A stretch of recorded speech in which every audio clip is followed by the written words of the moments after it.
પાંડેસરાનો હોવાનું કહીને સોશિયલ મીડિયામાં વાયરલ થયેલા મારામારીના વિડીયોની પોલીસે તપાસ શરૂ કરી છે। આરસીપી ઝેડ આર દેસાઈના જણાવ્યા મુજબ આ વિડીયો પાંડેસરાનો હોવાની પ્રાથમિક પુષ્ટિ થઈ નથી। વિડીયો અંગે મેટાને પત્ર લખતા સાથે એફએસએલમાં પણ મોકલવામાં આવ્યો છે। વિડીયોમાં માર ખાતા દેખાતા વ્યક્તિનું બાદમાં મોત થયું હતું। પરિવારજનોએ માર મારવાના કારણે મોત થયું હોવાનો આક્ષેપ કર્યો હતો। જો કે પોલીસના જણાવ્યા મુજબ વ્યક્તિ ત્રીજા માળેથી પડી જતા સારવાર માટે સિવિલ હોસ્પિટલમાં લાવવામાં આવ્યો હતો।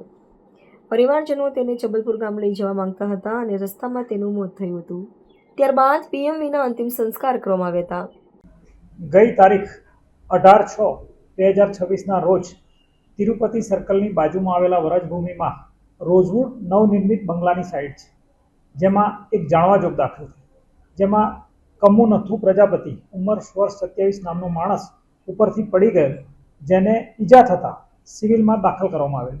સિવિલમાં દાખલ કરવા દરમિયાન તેના પેરેન્ટ્સ અને ભાઈનો કોન્ટેક્ટ કરવામાં આવતા 19 તારીખે તેના ભાઈ આવેલા અને સિવિલ હોસ્પિટલમાં દાખલ કરેલા, જેમાં એમએલસીમાં એને સ્પષ્ટ જણાવેલું કે પોતે બંગલા ઉપરથી પડી જવાના કારણે તેને ઈજા થયેલ છે, જેથી તેના ભાઈ આવતા તેના પિતાજી સાથે વાતચીત કરતા તેને જબલપુર લઈ જવાનું વધારે સારવાર માટે નક્કી કરવામાં આવેલું અને જે બિલ્ડર છે તે લોકોએ ડૉક્ટર સાથેની એમ્બ્યુલન્સ કરી આપેલ, તેમજ સ્પેશિયલ સુવિધા સાથે તેણે જબલપુર શિફ્ટ કરવાનું કહ્યું।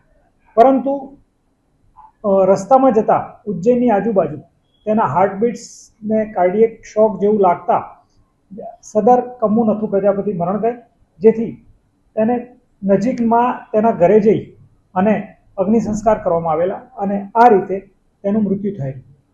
ત્યારબાદ તેના સગાવાલાને કોઈ એક વિડીયો રજૂ કરેલો, જેમાં તેમનો દાવો હતો કે આ જે માર ખાય છે તે વ્યક્તિ કમ્મુ નથુ છે અને મારનાર કોઈ સ્થાનિક માણસ સુરતનો છે।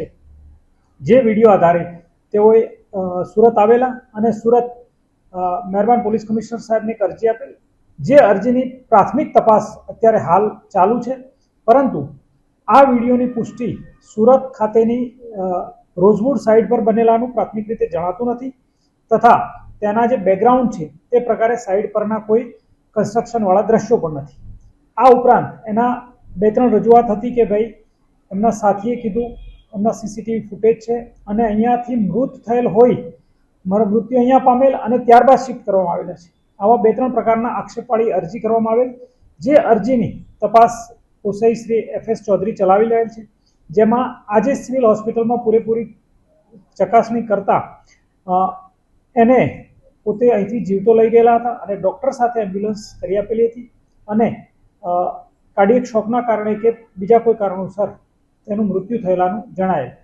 મૃત્યુનું ચોક્કસ કારણ એટલા માટે નથી જણાયું કારણ કે પીએમ નથી થઈ શક્યું અને એ લોકોએ પીએમ કર્યા પહેલાં ડેડ બોડીનો અગ્નિ સંસ્કાર કરેલા છે, જેના કારણે તેમનું મૃત્યુનું ચોક્કસ કારણ જાણી શકાયું નથી।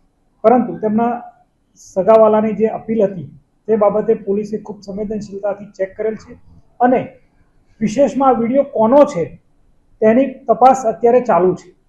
પરંતુ જે મરણ જનાર છે કે જે જગ્યા બતાવેલ છે તે જગ્યાની અત્યાર સુધી પુષ્ટિ નથી થઈ અને સિવિલમાંથી જે રેકોર્ડ મળ્યો છે તે જોતા પ્રાથમિક રીતે ચોક્કસ કહી શકાય છે કે મારના કારણે તેનું મૃત્યુ થયું હોય તેવું પ્રાથમિક રીતે જણાતું નથી।